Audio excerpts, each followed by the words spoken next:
Senhoras e senhores, sejam muito bem-vindos a mais uma A Confraria Cirúrgica Podcast. O podcast que vai te contar sobre as maiores curiosidades, os desafios e os bastidores dentro e fora do bloco cirúrgico.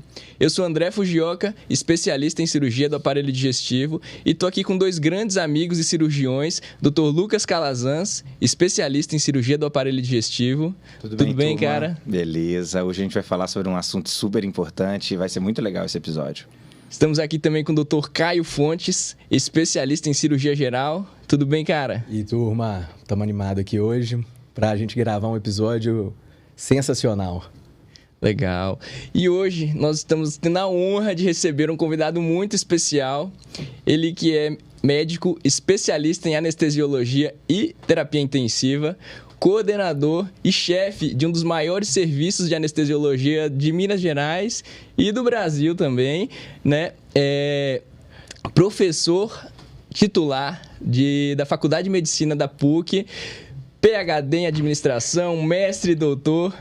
Que honra! Seja muito bem-vindo, doutor Vinícius Pereira de Souza. Olá, André. Obrigado pelo convite. Olá, Lucas, Caio. Um prazer estar aqui com vocês. Vai ser um momento muito bacana para a gente conversar sobre vários assuntos que estão em pauta aí no dia a dia das pessoas na área de saúde.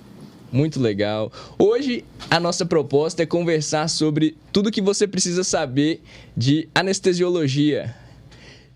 Antes de mais nada, vale ressaltar que todas as dicas, as orientações, tudo que nós conversarmos aqui vão substituir uma consulta com um médico especialista. E aí, caras, cirurgia e anestesia, o que nós vamos explorar aqui do Dr. Vinícius? Hoje nós vamos ter muito aqui para conversar, muito aqui conhecimento para debater. Realmente a anestesiologia, né? A anestesia, né? Quando a gente vai falar de cirurgia, é um tema que gera dúvidas, gera interesse. O paciente fica muito curioso com várias coisas. E o Vinícius, mais que ninguém, vai saber falar aqui pra gente, porque gera muitas ansiedades no paciente, né? Uma coisa que eu sempre percebo no consultório é que os pacientes, eles têm medo de anestesia, muitos deles. Muitos deles vão passar por uma cirurgia de grande porte, eles viram e falam, olha, da cirurgia eu não tenho medo, sendo que às vezes é uma cirurgia de grande porte, uma cirurgia que tem riscos muitas vezes. E ele chega e fala, da cirurgia eu não tenho medo, mas eu estou com muito medo da anestesia. Vocês, na prática de consultório, da consulta pré-anestésica, como que vocês abordam isso com o paciente? Né? Lembrando, você pode ressaltar que o paciente ele vai passar pela consulta com o anestesista antes da cirurgia eletiva, cirurgia programada. Como que é essa conversa? Como que é essa percepção que vocês têm em relação ao medo do paciente? Como que vocês trabalham isso dentro da consulta anestésica? Lucas, anestesiologia é uma especialidade que evoluiu muito ao longo dos anos. E o anestesista, nos dias de hoje, ele deixou de ser aquele cara que no passado seria um técnico que fazia um determinado procedimento e não se envolvia muito com o paciente. Atualmente não, atualmente a especialidade mudou completamente e o anestesista ele se envolve, interage não somente com a equipe cirúrgica, mas também com o paciente, com os familiares. E o momento da consulta pré-anestésica é um momento fundamental para que a gente converse com o paciente, um ambiente de confiança aberto para que ele possa expor os seus receios, as suas expectativas. O paciente está passando por um momento ali de vulnerabilidade, né, quando ele tem que passar por determinada cirurgia. E é um espaço em que a gente tem aproveitado muito bem para poder melhorar, criar uma relação realmente de confiança com o paciente. E eu gosto muito de falar essa palavra, confiança, porque confiança significa compartilhamento de riscos. Então, a gente está junto dele ali naquele momento e vai tentar atender suprir as necessidades e atender todas as expectativas dele dentro dos limites que a ciência nos impõe. Legal. Isso em relação à consulta pré-anestésica, nesse bate-papo que o paciente, essa experiência que o paciente tem para consultar com o anestesista, conhecer o anestesista, seja aquele mesmo anestesista que vai anestesiá-lo ou alguém da equipe para tirar algumas dúvidas, né? Em geral é isso, essa avaliação que o anestesista faz no paciente e tem a oportunidade de tirar dúvidas. Uma outra coisa que eu te pergunto sobre essa mesma situação, o que você acha, o que você falaria para um paciente hoje quando ele te pergunta sobre a questão dos riscos da anestesia? Claro que a anestesia vai desde uma sedação leve, talvez para um procedimento de endoscopia, por exemplo, até uma anestesia geral, seja com ou sem uma raquianestesia ou peridural associada, para uma cirurgia de grande porte. Claro que a gente está falando de A a Z, mas eu te falo em relação ao que já foi, aqueles mitos da anestesia, remédios muito mais simples do que os que a gente tem hoje, vocês têm hoje disponíveis lá para utilizar com os pacientes. O que você considera em relação aos riscos disso? O que o paciente deveria saber em relação a anestesia? É algo perigoso? É de alto risco? O médico tem muito controle? Fala para a gente o que você acha. Eu acredito que a especialidade realmente evoluiu ao longo dos anos, tanto no contexto de medicamentos, fármacos mais seguros, que antigamente a gente tinha muitas reações inesperadas, acontecia muita coisa imprevisível que não estavam nas nossas mãos. Agora, a segurança dos fármacos melhorou muito nos dias de hoje. Aliado aos fármacos, a gente tem também um padrão de monitorização, que hoje a gente consegue ter dados do paciente muito a nossa mão.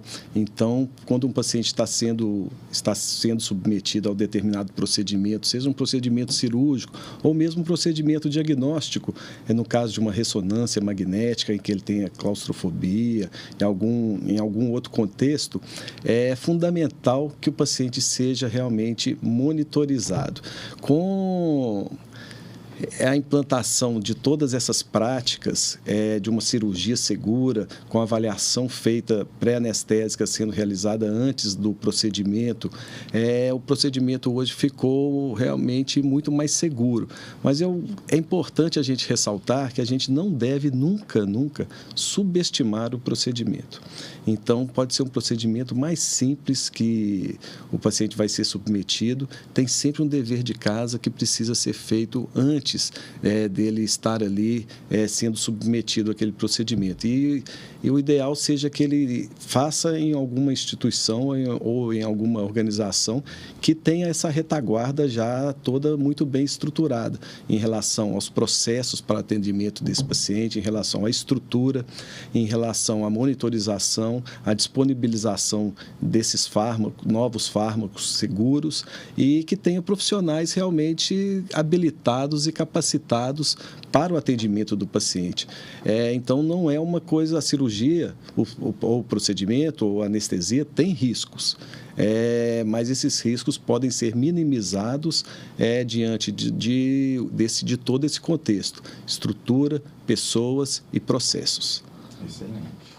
Ô Vinícius, claro que existem outros fluxos, né, para o paciente chegar até vocês, mas via de regra eles vão lá no nosso consultório, né, com alguma demanda de algum procedimento ou exame, né, geralmente como nós cirurgiões somos cirurgiões, então alguma demanda que vá levar o paciente ao bloco cirúrgico para fazer uma operação, né? Então geralmente eles chegam na gente e vão até vocês num segundo momento.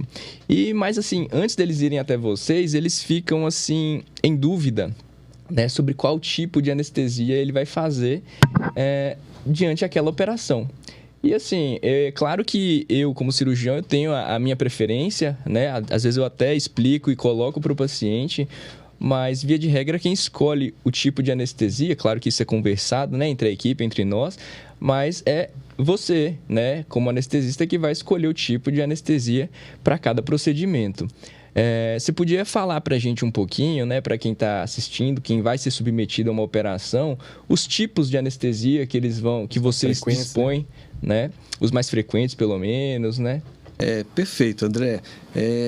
Os procedimentos que os pacientes podem ser submetidos são variados, né? E a anestesia vai depender muito da indicação cirúrgica, do tipo de procedimento, mas também envolve a gente avaliar outras coisas, como as próprias condições do paciente, os medicamentos que ele faz uso habitualmente, se ele tem alguma outra doença associada.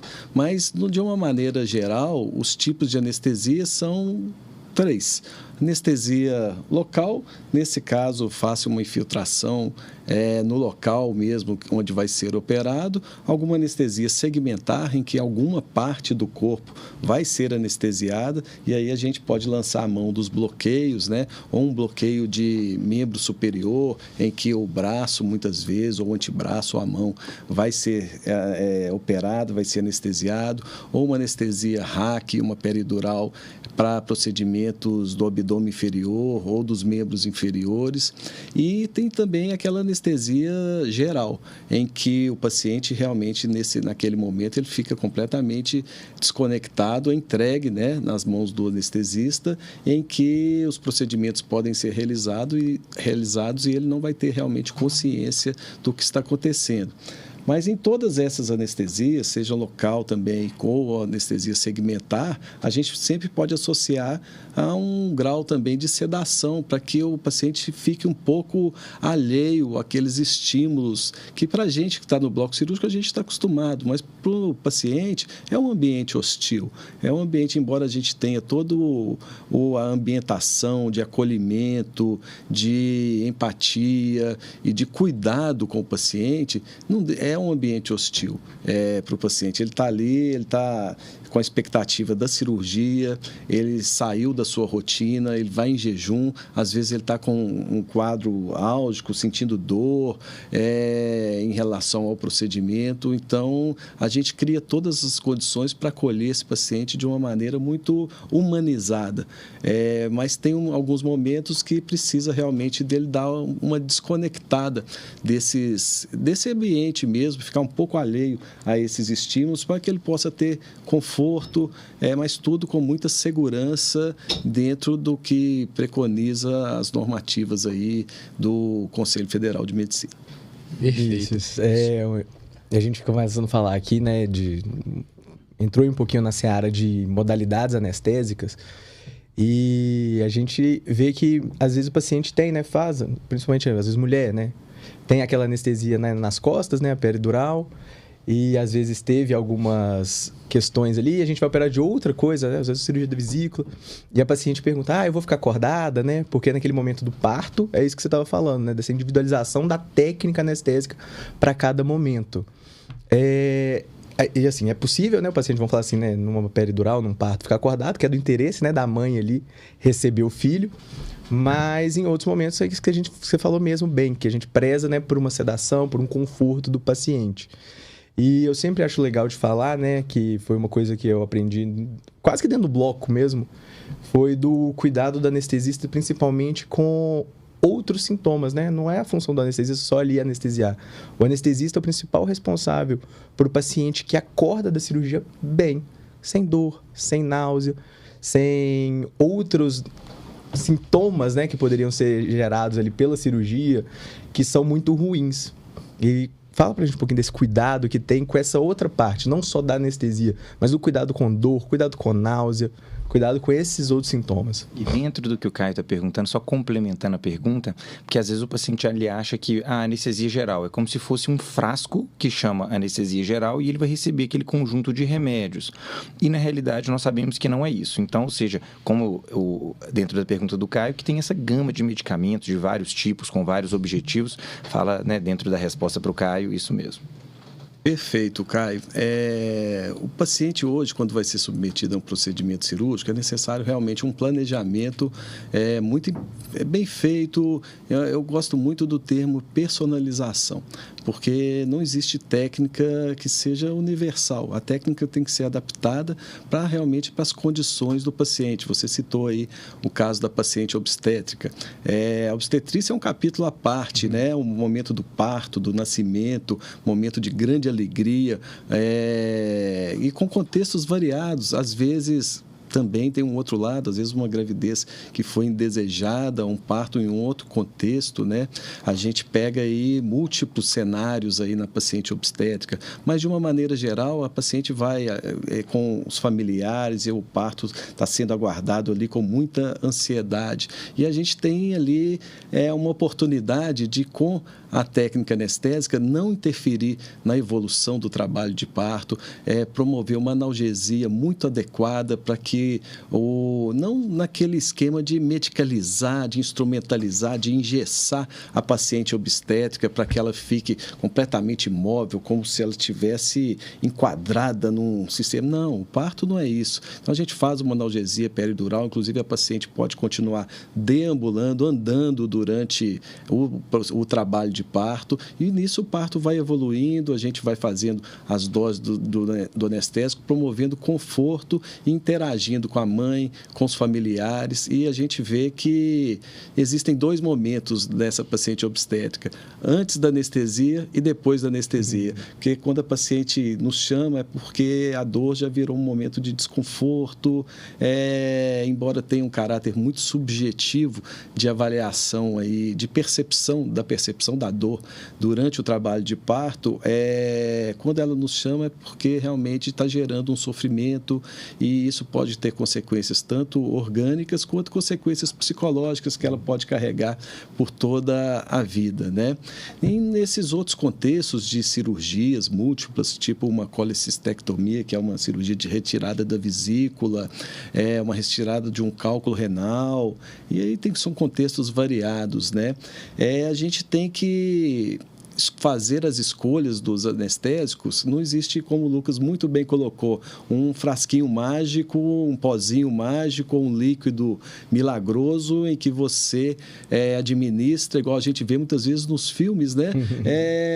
A pessoa vai dar uma injeção e, de repente, o paciente, o ator já está ali completamente entregue, apagado. O que é isso? Será que isso existe realmente na prática?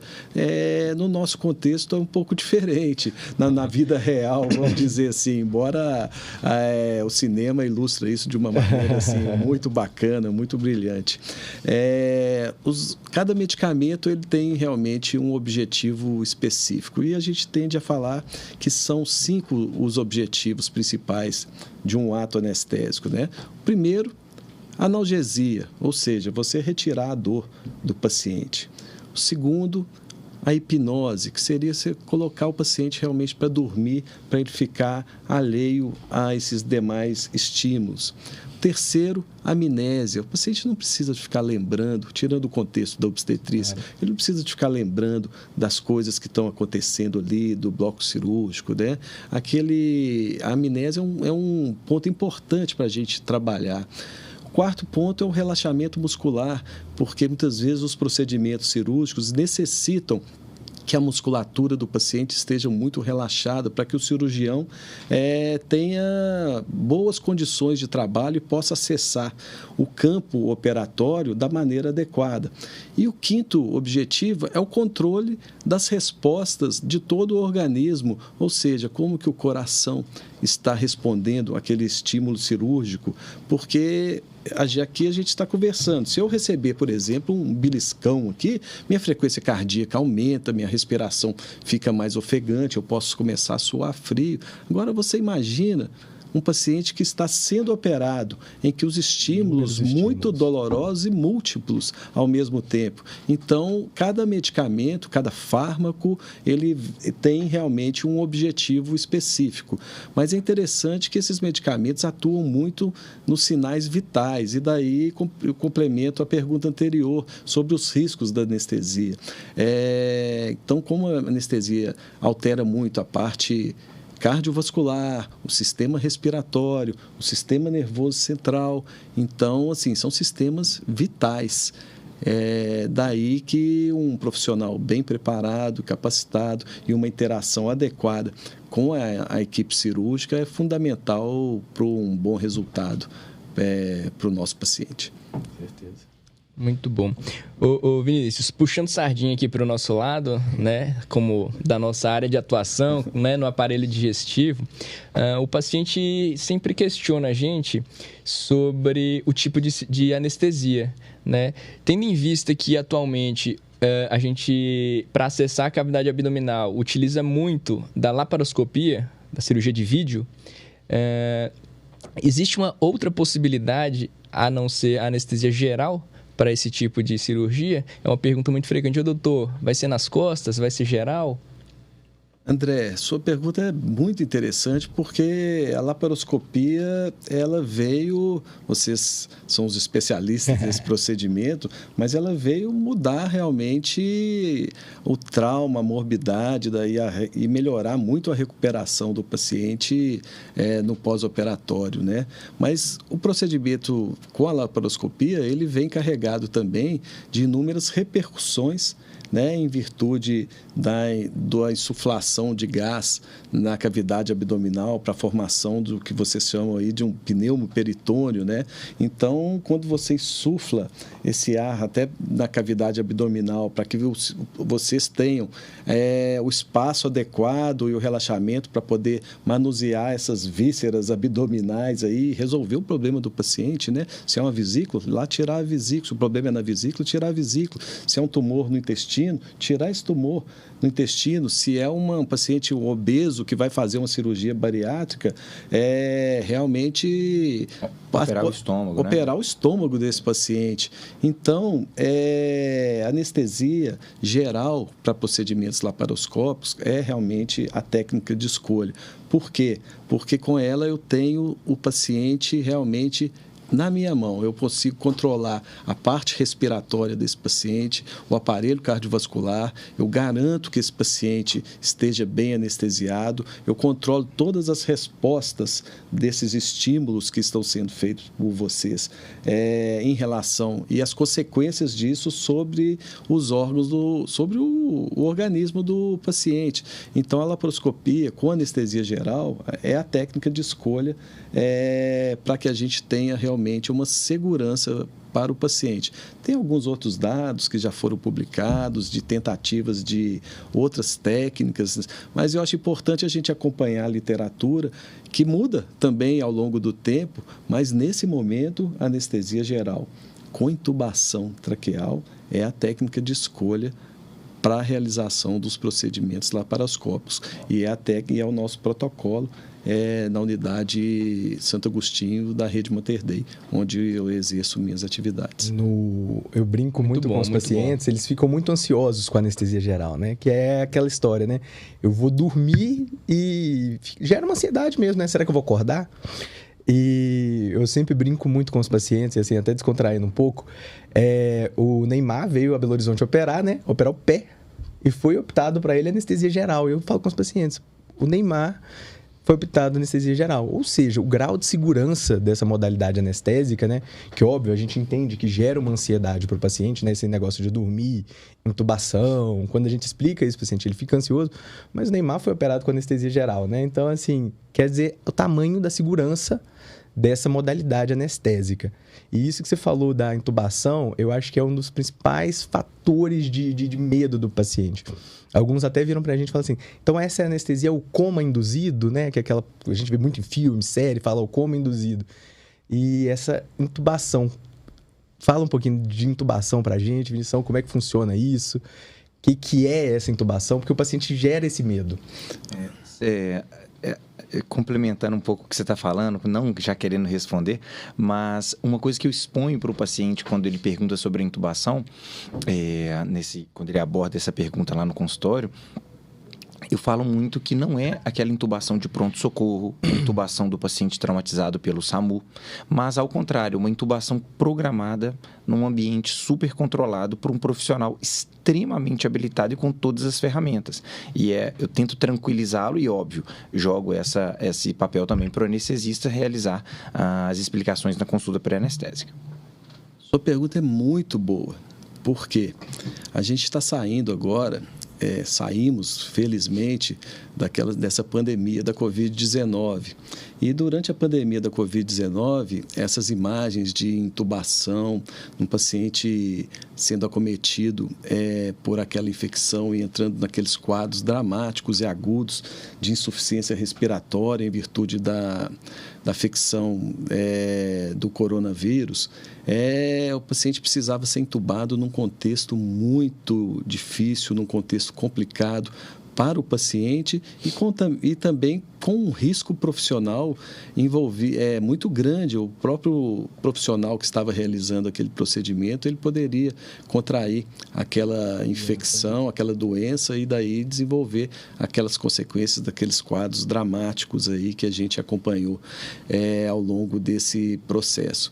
Mas a intubação, de uma maneira geral, ela não pode ser realmente subestimada, mas ela vem para que você realmente consiga controlar o sistema respiratório do paciente. No caso de vocês, por exemplo, quando vocês fazem a laparoscopia e esse pneumo peritônico, o aumento da pressão na cavidade abdominal, ele promove uma retificação do diafragma, como se ele comprimisse ali superiormente o pulmão do paciente, piorando um pouco. Então, se ele continuasse respirando normalmente, esse paciente começaria a aumentar a frequência respiratória, começaria a aumentar o esforço respiratório.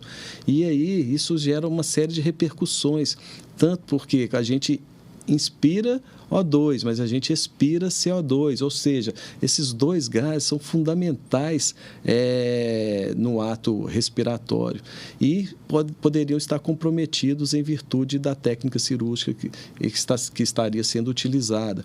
Então, quando a gente faz a intubação traqueal nesse contexto programado de uma cirurgia eletiva, então você já avaliou as condições, os riscos do paciente e aí você pode fazer essa intubação de uma maneira muito segura. Muito segura. Você citou aí o caso do Neymar, que foi operado aí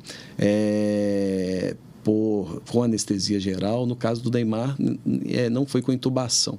Nesse caso, foi com uma máscara laríngea, que é um outro dispositivo que a gente tem, que a gente pode fazer com anestesia geral, para fazer anestesia geral, mas que era um outro tipo de cirurgia, né, num outro contexto. No caso da cirurgia abdominal, especificamente, aí precisaria realmente dessa intubação. E o paciente fica muito preocupado, mas quando esse tubo vai ser colocado, eu vou ver o que está acontecendo, eu vou sentir um desespero, uma sensação ruim. Geralmente, quando a gente faz a intubação, o paciente já está anestesiado, ou seja, o paciente já perdeu a consciência, ele já está alheio àqueles estímulos ali do ambiente. Então, o paciente não vai ver o anestesista fazendo essa intubação. E no momento que a gente retira esse tubo, é um momento que a via aérea do paciente, o paciente já está com o sistema respiratório adequado, pronto para respirar normalmente. Então, a gente simplesmente retira esse tubo e o paciente respira normalmente. Então, não é uma coisa que gera um sofrimento, um transtorno para o paciente. Agora, tem alguns casos em caráter de urgência que muitas vezes você precisa fazer uma intubação com uma técnica que a gente chama assim, um paciente sendo intubado até acordado, mas não é acordado igual a gente está aqui conversando. É um pouquinho, uma sedação um pouco mais leve, para que a gente possa, num contexto de urgência, fazer um procedimento desse de intubação com segurança, para resolver o problema do paciente, principalmente quando ele está com o estômago muito cheio. Às vezes o paciente teve um trauma, como você colocou, e acabou de alimentar. Então, quando a gente vai fazer a intubação, o paciente tem o risco daquele conteúdo que está no estômago dele regurgitar aquele conteúdo e ir para o pulmão. Então, assim, no contexto da urgência, é um procedimento que tem que ser feito com muito cuidado, porque tem algumas complicações que podem existir. Já no paciente eletivo, programado, num contexto mais controlado, a gente consegue antever as dificuldades que a gente possa ter e tomar as medidas em tempo hábil para que o procedimento seja realizado com segurança. Com certeza. Ô, Vinição, vou te chamar de Vinição agora, porque, porque assim, pode tomar um cafezinho aí nessa sua xícara nova, né, especial. Inclusive personalizado, hein, André? Gostei, hein? Gostei. Mas assim, a gente tá te sugando muito aqui, eu acho que é muito bom, mas assim, para dar uma, né... O que o anestesista fica fazendo enquanto o cirurgião está operando? Essa é uma coisa assim investimento em Bitcoin. Ó, primeiro, a gente tem que colocar que a anestesia realmente é uma especialidade sensacional, porque ela nos dá a oportunidade de trabalhar com muita gente. Então, a gente conhece muita gente e muita gente boa. E eu, particularmente, sou um privilegiado, porque no meu dia a dia, eu posso conviver com cirurgiões do gabarito de vocês. Doutor André Fujioka, doutor Lucas Calazans, doutor Caio Fontes. E o ambiente, porque a gente sabe da responsabilidade daquele momento cirúrgico, né? Mas as coisas não precisam ser realizadas com peso, com aquele clima pesado, não. E vocês vêm trazer para a gente essa leveza num ambiente tão complicado, em contextos, às vezes, tão difíceis, né, que a gente é muito empático aos pacientes, né, todos aqui se envolvem muito com os familiares também, mas a gente não precisa de fazer disso um peso, dá para a gente poder trabalhar com muita leveza e com muita tranquilidade. Então, enquanto vocês estão ali no ambiente cirúrgico, desempenhando o ato operatório, a gente está, primeiro, monitorando muito o paciente, está muito atento a tudo que está acontecendo, né? Tanto no ato operatório quanto nas repercussões do paciente. Mas dá tempo da gente conversar um pouquinho, da gente trocar uma ideia. Vocês nos dão muitas dicas aí de bons vinhos, boas viagens, bons lugares para a gente poder conhecer, e a gente vai realmente trocando ideia, vai conversando, porque o ambiente, a responsabilidade é grande, mas as coisas podem ser mais leves, né? Acho que leveza é uma palavra que está faltando hoje. Exatamente. Eu sempre brinco com os pacientes, né? Que às vezes o paciente vai operar pela primeira vez, entra muito apreensivo, né? No bloco cirúrgico, tá frio geralmente. O paciente tá despido, né? Tá assim, sem roupa, né? E aí ele entra lá, tá a gente conversando e tudo. Eu sempre falo com os pacientes, é legal, né? Porque assim, fala assim, isso daqui é o nosso ambiente de trabalho, né? Não fica achando que vai ser tudo silêncio e não, é o nosso ambiente, não. A gente conversa, às vezes vai estar barulho, você vai estar com a gente. A pessoa tá trabalhando no exatamente. Local dela, ela tá ali conversando com os colegas e tudo. Isso, mas não quer dizer que assim a seriedade é menor por isso. Né? Exatamente. A seriedade é menor. Outra coisa, a gente coloca uma musiquinha também, né? Uma música ambiente pra gente poder. Inclusive, na última cirurgia, relaxar. A playlist do Dr. Vinícius, gente. Eu acho que eu fiquei assim. Ele ficou de me mandar esse treino no Spotify aí, mas não teve, não. Sensacional, não chegou, né? não. É como também se a gente tivesse numa viagem de carro, por exemplo, que o motorista está super concentrado, às vezes tem um outro colega olhando ali no mapa para ver se a rota está correta, verificar na próxima parada, mas continua todo mundo ouvindo uma música, batendo um papo, sem tirar o olho da estrada, por exemplo. Mas, ou seja, esse ambiente de descontração, ele não diminui a concentração. Claro que naqueles momentos críticos, aqueles momentos centrais, aqueles momentos-chave da cirurgia, a gente sempre tem essa concentração máxima, tanto a equipe cirúrgica quanto o anestesista, a equipe de enfermagem, mas nos momentos mais tranquilos, que acaba sendo boa parte do procedimento, um bate-papo, uma música tocando, uma conversa suave, sem nenhum desrespeito, sem nenhuma perda de concentração, ela ocorre com toda naturalidade. Perfeito, Lucas. Essa metáfora sua foi brilhante. Uma outra que pode ser utilizada é a comparação com a própria aviação, né? Quando você está ali no cockpit, cercado de todos aqueles monitores, tem um momento que o avião está num voo de cruzeiro, vamos falar assim, que você continua atento, né? O piloto continua atento à tripulação, a tudo que está acontecendo, mas você não precisa de toda aquele peso, aquela ação envolvida, né? Mas a anestesia, a gente tem alguns momentos críticos, que, como essa metáfora aí, né? Seria a decolagem e o pouso. Mas tem os momentos de voo de cruzeiro, e aí vocês nos brindam com muitos subsídios nesses momentos, porque a turma aqui é muito peça rara. Viu? Isso é legal. Para quem estiver assistindo entender um pouquinho também, né, do que a gente está falando ali, né? O paciente, né, está sendo submetido à cirurgia. O Vinícius, né, e todos os anestesistas, eles têm ali um equipamento, né, que é o carrinho da anestesia. Gente, o monitor deve ser maior que essa televisão, assim, e tá vendo todos os parâmetros do paciente, controlando tudo. E óbvio, né, que tem os momentos mais críticos e tudo, Mas está ali o monitor apita quando tem alguma alteração, tem todos os estímulos ali. Então, por isso que assim, esse grau de avanço tecnológico, né, possibilitou, inclusive, esses momentos de voo de cruzeiro, onde a gente consegue ficar ali e ter uma descontração, mas muito também por esse avanço tecnológico que está associado à anestesia, né? A anestesia, o exponencial, né, o crescimento dela nos últimos anos, né? Tanto com fármacos quanto como tecnologia de monitoração, né? A tecnologia, Caio, realmente ela está impactando todas as áreas do conhecimento. E a medicina, especificamente, é incrível os avanços que vêm com a tecnologia, a própria inteligência artificial, que agora está aí numa curva realmente num momento exponencial, né? A própria ciência de dados, né? O dado, hoje saiu até no passado uma reportagem da revista The Economist, os dados hoje são o petróleo, o que era o petróleo no século passado, né?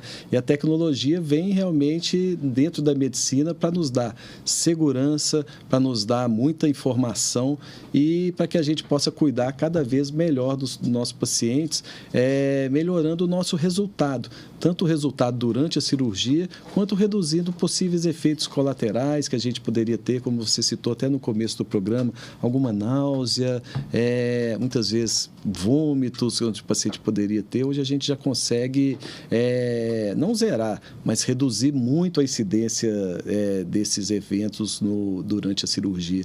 Então, eu sou um fã da tecnologia e a tecnologia vem realmente para somar aí para a gente. A medicina está passando por um momento que muitas das nossas práticas estão agregando muita tecnologia e cabe a gente, como profissionais que acompanham essa evolução, estar atentos aí a essas novas modalidades aí, não incorporando qualquer procedimento, qualquer tecnologia, gerando custos muitas vezes desnecessários que não vão fazer diferença, mas gerando realmente conhecimentos embasados, né? E quando essas práticas já estão embasadas na literatura, aí também não dá, a gente tem que colocar em prática, né?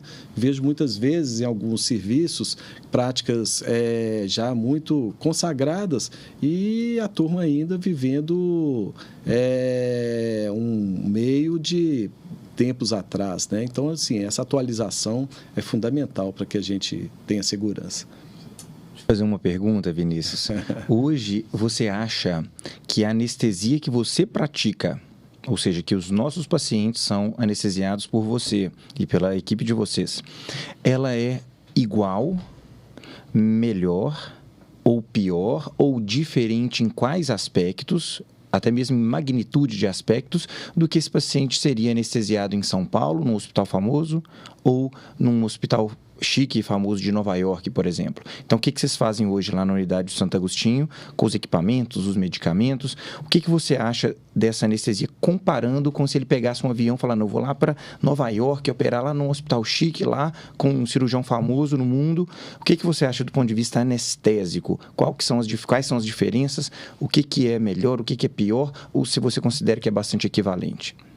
Lucas, eu não tenho dúvida que Belo Horizonte é um centro de excelência da prática médica. E realmente, tanto em termos de instituições hospitalares, quanto de profissionais capacitados e de estrutura e de tecnologia, Belo Horizonte realmente atende todas as necessidades aí, e esse conhecimento hoje está globalizado. Mas, embora todos tenham acesso aí ao conhecimento, poucas são as instituições que realmente levam essa atualização, essa inovação a cabo e colocam isso realmente na prática.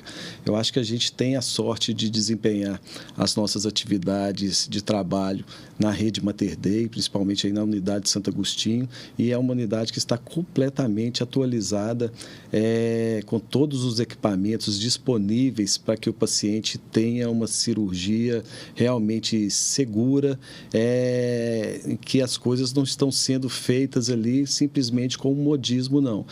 Tem estudos muito bem embasados, os desfechos clínicos, os resultados, a jornada do paciente é muito bem pensada, né? E o foco nosso realmente é em resultado. Mas a gente precisa, além da tecnologia, que eu acho que é comparável aos melhores centros do mundo, a gente tem um diferencial que é realmente o fator humano. Então, eu costumo colocar que essas instituições hospitalares, elas têm mais ou menos umas 3 estratégias genéricas, vamos dizer assim. A primeira delas seria inovação, seriam aquelas instituições que buscam se atualizar a todo momento. Um segundo tipo de instituição seria aquela que está muito focada em custos, e isso a gente vê claramente aí no dia a dia, várias organizações em que as coisas não acontecem, porque o foco é só em custo, então não tem uma atualização de parque tecnológico, não tem um envolvimento maior na melhoria da assistência e dos cuidados. Agora, na rede Mater Dei, a gente consegue conciliar isso tudo, porque o foco nosso é realmente a personalização.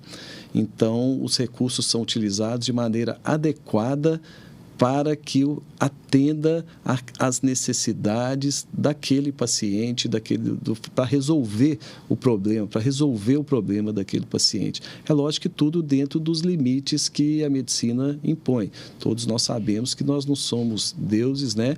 E tem determinados contextos que você precisa, na verdade, acolher o paciente, acolher os familiares, mas tudo de uma maneira transparente.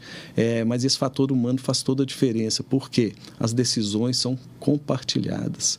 Ainda ontem, eu tive uma paciente no hospital, só para vocês terem uma ideia, em que foi uma cirurgia de urgência, em que a paciente precisava ser operada e ela tinha alimentado há pouco tempo. E aí a gente estava numa situação, eu vou fazer uma anestesia geral, que tem um risco de uma aspiração pulmonar de conteúdo gástrico, aí eu precisei compartilhar, eu falo com a paciente, eu tenho essas e essas e essas opções, posso fazer anestesia geral, posso fazer um bloqueio. Eu coloquei para ela que eu achava que o bloqueio seria anestesia, uma raquianestesia seria a anestesia mais segura para o quadro dela. Mas a decisão foi compartilhada, então a gente conversei com a paciente, conversei com os familiares, né? Obtive o consentimento dela, foi uma decisão consensada, né? Porque a gente sabe que existem riscos, mas esses riscos podem ser minimizados. E agora, esse fator humano, essa atenção, essa interação, isso faz todo o cuidado. Eu gosto muito da medicina realmente personalizada. Não tem a ver assim a minha prática com aquela medicina de volume, que você vai simplesmente fazendo, em que as pessoas não refletem sobre os seus resultados, não refletem sobre sua prática, e o próprio profissional que não reflete sobre os estímulos todos daquele contexto, sobre a sua pessoa, né? Então, eu estou aqui hoje com 27 anos aí de formado, já tenho uma trajetória dentro da medicina, mas eu posso realmente hoje olhar para trás e ver que esse caminho que foi trilhado ao longo do tempo valeu a pena, porque a gente consegue na medicina se realizar. E uma das grandes frustrações que eu tenho é quando eu converso com profissionais, às vezes profissionais novos, com grande potencial e que estão muitas vezes desiludidos com a medicina, ou então estão querendo só produzir, sem uma prática mais reflexiva sobre aquilo sobre o propósito, qual que é o motivo dele de estar ali, né? Por que ele acorda todo dia de manhã e vai ali para poder prestar uma assistência. Então, a medicina, ela tem um lado altruísta que nos faz muito bem, e que eu vejo que a minha anestesia de tempos atrás, atualmente, é muito melhor do que a anestesia que eu fazia anteriormente, mas não somente pelo lado dos fármacos, da tecnologia, mas também por esse fator humano. Mas isso exige também um processo de autoconhecimento, uma reflexão no dia a dia, para que a gente possa absorver esses estímulos, ver também como isso está nos afetando no dia a dia, Porque embora a gente tenha empatia, eu não posso levar toda aquela carga emocional para minha casa. Eu tenho filhos aí, mais novinho hoje está com 11 anos. Eu não posso chegar em casa descarregando toda aquela carga emocional na minha esposa, né, na minha família, né? Então a gente tem que saber separar as coisas. Mas o que eu vejo ao longo do tempo? Que hoje a gente tem uma maturidade e uma tranquilidade para poder nos realizar com essa escolha tão bacana. Faria tudo de novo. Sou muito realizado com essa escolha da medicina, da anestesia e com a convivência com vocês aí no nosso dia a dia. Legal demais. Uma coisa que eu acho muito legal dessa personalização da anestesia, né? Que a gente vê que o Vinícius e a equipe lá levam muito a sério. Muitas vezes o paciente vai fazer a consulta pré-anestésica com alguém da equipe, tem a anestesia, né? O processo da cirurgia. O anestesista, muitas vezes, passa no quarto do paciente depois, o que a gente vê que não é uma prática tão comum, né? É uma característica muito específica da equipe ali. O paciente passa no quarto, faz um acompanhamento, né? Segue, vê, até o feedback mesmo do que ele fez, né? Se foi o paciente não teve vômito, como é que está o controle de dor. E isso é muito benéfico, né? O contato desse paciente com o anestesista que realizou ali todo o procedimento dele, fez todo esse acompanhamento dele durante o processo de internação, cirurgia e segmento. Como é que é, assim, para vocês, porque acaba que o anestesista ele fica quase que restrito ao bloco cirúrgico, ao hospital, diminui um pouquinho do contato que você tem com o paciente, que às vezes a gente tem mais, né? A gente vai ver o paciente diversas vezes no consultório e tudo. Essa individualização que você está falando aí, desse contato com o paciente, mesmo que o espaço de tempo seja curto. O que o Vinícius de 27 anos atrás aprenderia com o Vinícius de hoje? Caio, o anestesista é um profissional que tradicionalmente tem um perfil mais introspectivo, é um cara mais fechadão e muitas vezes do passado ele resolveu fazer anestesia porque às vezes ele não queria muito aquele contato com o paciente no consultório, no dia a dia, então ele preferiria um ambiente mais controlado. Eu estou para te falar que essa nunca foi a minha prática profissional. Eu sempre busquei interagir com os profissionais, com as equipes cirúrgicas em alto nível, né? Eu acho que o anestesista deve se impor pela sua postura, pelo seu conhecimento, mas não como dono da verdade, mas podendo discutir e conversar as coisas abertamente com a equipe cirúrgica, porque afinal estamos todos no mesmo barco com objetivos comuns. Qual que é o objetivo nosso? Ali, né? É o resultado do nosso paciente, do nosso cliente, aí chame como você realmente achar melhor. E o mundo de hoje exige outras competências que não aquele profissional voltado só para dentro de si mesmo, um técnico que aprendeu a fazer um determinado procedimento e repete isso aí ao longo do tempo. Temos aí como se fosse lá na primeira fase da Revolução Industrial, o Charles Chaplin, lá no tempos modernos, em que a pessoa aprende a apertar um parafuso e fica apertando aquele parafuso ali, fazendo as coisas sem reflexão, né? Gerando até uma alienação ao longo do tempo, né? E a gente vê que profissionais que estão voltados para esse contexto, muitas vezes vem aí... Isso tem consequências, né? Então, isso gerou ao longo do tempo burnout, isso gerou uma despersonalização, isso gerou também uma baixa realização com a medicina. Eu acho que a medicina precisa de envolvimento com os pacientes, envolvimento com os familiares, envolvimento com as equipes cirúrgicas, porque estamos todos no mesmo barco. Então, eu preciso saber o que acontece com o meu paciente no pós-operatório. Isso é fundamental, porque às vezes a gente vai com a melhor das intenções, mas às vezes deu um evento adverso, alguma coisa, e eu preciso saber. E como que a gente fica sabendo? Com contato com o paciente, com contato com as equipes cirúrgicas, mas felizmente na rede Mater Dei, além desse fator individual, que eu acho que é fundamental para o profissional se diferenciar, a gente já conseguiu fazer isso de um com uma estratégia mais macro, uma estratégia mais institucional, ou seja, essas competências já estão institucionalizadas no nosso dia a dia, na rede Mater Dei, particularmente na unidade de Santo Agostinho.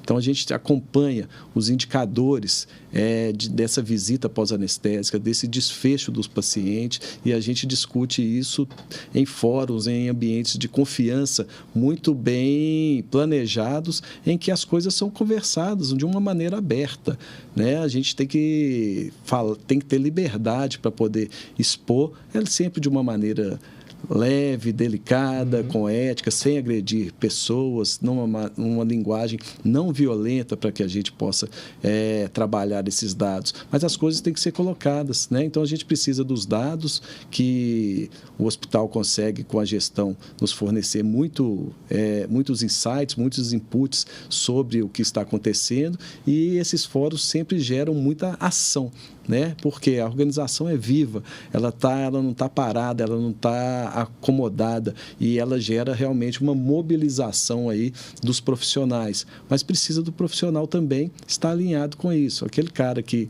quer simplesmente ser aquele técnico que não quer envolvimento, tudo bem. Ali. Não estou falando que tem certo e errado, mas com a gente ficaria difícil para trabalhar desse jeito. Que, assim, nesse caso, assim, essa humanização mesmo do procedimento anestésico é o certo mesmo. Tem errado e tem certo. E a gente vê que a prática anestésica que sua equipe toda preza é o que a gente considera como certo. Essas coisas... Eu fico... Quase que uma aula aqui, né, doutor Vinícius? Eu fico refletindo e pensando muita coisa.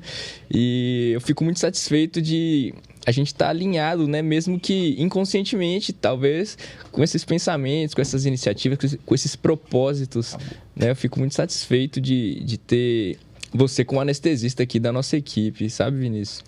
E uma coisa que eu ia comentar, né? Essa semana a gente fez a cirurgia de um paciente, um caso grave, né? Uma cirurgia de alta complexidade e que, graças a Deus, está indo tudo bem. Mas quando eu falei com o Vinícius, né? Eu falei, vai ter essa cirurgia, tal, vamos lá. Ele, opa, tranquilo, vamos lá. Me passa o telefone dele para eu dar uma ligada para ele, conversar rapidamente e explicar, acolher, né? Porque ele já tinha feito todo o preparo pré-anestésico, as consultas, os riscos cirúrgicos, tudo, né? Lá com a equipe nossa. Mas assim, vai chegando próximo ao dia, de fato, né? Da cirurgia, e era uma grande operação para ele, na vida pessoal dele. Essa ligada, né? Essa personalização, realmente, assim, o cara me falou, né? Ficou muito satisfeito, o cara já chega lá no hospital muito acolhido, mesmo, né? Então, realmente, né? Não tem dúvida. É que, né? Completando o que você falou, eu também acho que é o correto, mas dá trabalho, né? Imagina você pegar e ligar para os pacientes que vão operar na semana. Dá trabalho, mas eu acho que para a gente conseguir uma prestação, né, de serviço, vamos colocar assim, da nossa parte, com excelência, não dá para ser sem trabalho, né? Tem que trabalhar muito. Acho que dá trabalho, mas assim, pegando no gancho aqui do que o Vinícius falou, né? É o que motiva mesmo, né? É essa parte desse combate ali, que a gente usa muito a palavra combate no sentido de estar presente na linha de frente, não fugir das responsabilidades imputadas sobre o médico. Esse combate mesmo que dá a motivação para a gente continuar fazendo, né, o trabalho com excelência. Hoje em dia tudo é muito prático, né? Você compra um negócio na internet, que ele chega na hora na sua casa, tá tudo muito facilitado, celular, mas tem coisa que, né, eu sempre brinco, né? Aí você tocou nesse assunto, a gente podia ficar horas falando, né, sobre essa questão de custo, de planilhas, né, de operadoras de saúde, rede de hospitais, mas tem coisa que mexer com paciente, mexer com gente, com vidas, é diferente, né? Não dá para simplesmente você analisar só essas questões. André, a matéria-prima da medicina realmente é a vida, né? Então, assim, não tem jeito eu não coloco como certo e errado, é só porque eu acho que às vezes você tem outras maneiras de conduzir, né? Mas eu também acho que o certo é certo e o errado é errado. Com certeza. Então, a gente tem que seguir. Agora, isso retorna para a gente também. Então, isso retorna do ponto de vista de reconhecimento profissional. Quando você tem uma família que fica muito grata, aquele atendimento que foi prestado, né? Isso realmente é aquele momento que nos dá aquela energia para que você fala, pô, valeu a pena. Agora, o que custava? Aí é aquela questão de você sair um pouquinho do protocolo. O protocolo existe, a consulta pré-anestésica tem que ser feita para segurança, tudo certo, perfeito o protocolo. Mas tem algo a mais. Tem algo a mais que pode ser feito. Mas para ter esse algo a mais, eles falam de equipes de alto desempenho, você precisa de realmente sair dessa zona de conforto, de interagir. E as pessoas são a nossa matéria-prima, a gente precisa de envolvimento, a gente precisa de interação. Eu acho que eu observo muito que acho que é uma grande oportunidade cada momento que a gente tem para poder fazer essa interação com o paciente. Então, eu não gosto de perder essas oportunidades. Eu acho que isso faz muito bem. Perfeitamente. Eu tô querendo mudar um pouco o foco da conversa. A gente depois pode continuar para qualquer caminho que a gente definir. A minha pergunta agora para você vai para um outro aspecto da anestesia. Eu sou um grande admirador dessa especialidade. Falo isso abertamente, apesar, né, vamos assim dizer, de eu amar minha profissão. Eu amo ser cirurgião, sou extremamente realizado com a minha especialidade e gosto muito do que faço. Eu durmo já pensando em acordar para um dia seguinte cheio de trabalho, eu gosto muito disso. Mas eu sou um grande admirador da anestesia. E muitas vezes a gente tem contato com alunos de medicina, né? Atualmente sou professor das ciências médicas, você como professor da PUC. A gente frequentemente convive com residentes de cirurgia, residentes, né, até mesmo de outras especialidades clínicas e também até mesmo de anestesia, muitas vezes dentro do bloco cirúrgico. E dentro dessa especialidade, que eu sou um grande admirador, eu costumo falar para o aluno que ainda não definiu qual especialidade que ele vai tratar, que é uma especialidade muito completa. Porque muitas vezes o aluno ele não tem aquele conhecimento. Fala assim, cara, anestesia, ela é monótona. O legal é cirurgia, que é emocionante, e é mesmo. Cirurgia é muito emocionante, cirurgia é muito envolvente. Cirurgia é um negócio que toma todas as energias do cirurgião, uma coisa que é difícil de explicar. Mas passa essa falsa sensação de que a anestesia é monótono. E é uma sensação que eu já tive quando eu era aluno. Eu fiz um estágio de anestesia ótimo na faculdade, mas uma sensação errada. A anestesia ela é uma especialidade muito completa, eu tenho essa percepção que ela é muito clínica. Ela envolve muita fisiologia, o funcionamento dos órgãos e dos sistemas. Ela envolve muita farmaco, ou seja, todos os remédios que você vai usar e que o paciente usa em casa, você tem que dominar sobre aquelas influências. Tem muita tecnologia, ou seja, a anestesia que você praticava 10 anos atrás, ela é muito diferente do que você pratica hoje, mesmo 10 anos atrás não ser muito tempo. E cada vez mais trazendo novos materiais e conteúdos. E eu tento passar isso muito para o aluno, que é uma especialidade brilhante, para fazer parte daquele leque de decisões que ele vai tomar. Então, esse foi o meu. Sob o seu ponto de vista, o que seria que recado que você passa para o aluno de medicina, por exemplo, que gosta dessa especialidade, ou que tem curiosidade, ou até mesmo que desconhece? Lucas, sua pergunta é muito boa, porque você foi falando aí, foi passando um filme na minha cabeça. Quando eu formei, eu fui fazer residência de cirurgia geral e fiz 1 ano de cirurgia geral. Mas a gente vê que tem pessoas que nasceram para uma coisa e tem pessoas que nasceram para outra, né? Eu, por exemplo, nesse meu ano de cirurgia geral, aprendi demais a clínica cirúrgica, analisar, examinar um abdômen, a ter esse raciocínio da cirurgia e a ver como também é o dia a dia do cirurgião. Um dia a dia intenso, um dia a dia com muita disponibilidade, com muita entrega e com muita assertividade e com muita atitude, né, para você responder aí a essas demandas. Mas aquele dia a dia do cirurgião, naquele momento da minha vida, eu refleti e falei, não era realmente o que eu queria para a minha vida. E aí, quando eu fui para anestesia, eu me encontrei completamente. Escolheu o lado certo da barraca, né, de lição que a gente fala. Eu me encontrei completamente, mas é engraçado que como que a vida vai nos mostrando vários caminhos e que esse período que eu passei na cirurgia, como que foi de tanto aprendizado, não só do ponto de vista técnico, mas para eu poder também entender o que se passa na cabeça aí do cirurgião, né? Na hora da cirurgia, o envolvimento, a responsabilidade. É uma responsabilidade muito grande. Então, assim, eu consigo me colocar no lugar de vocês e entender direitinho o que está se passando naquele contexto. Mas me realizei não na cirurgia, me realizei na anestesia, na terapia intensiva, porque eu gosto de pacientes críticos, eu gosto de urgência, cada um se recompõe à sua maneira. Essa é a maneira que eu me encontrei e que me faz muito feliz. E que eu olho para trás e falo, que escolha certa, apesar do caminho não ter sido uma linha reta, né? Mas eu tive assim, uma clareza de poder olhar para dentro e se ver qual que era o caminho que eu queria seguir. E hoje eu me encontrei, hoje não, já há um bom tempo, eu me encontrei profundamente aí na medicina, e a medicina vem só colhendo muitos frutos com ela. E para os alunos que ainda não decidiram? Para os alunos, eu acho que eu converso muito com eles na PUC, que eu acho que eles precisam de um olhar um pouco mais reflexivo. Tem muita gente que estava no colégio, prestou o Enem, já emendou na faculdade de medicina, e as pessoas às vezes começam, medicina é um curso pesado, tem aula de manhã, à tarde, faz estágio à noite, provas, 1000, e as pessoas vão emendando multitarefas e às vezes não refletem adequadamente sobre tudo que está vivenciando. Então, eu acho que para o aluno, ele precisa olhar para dentro.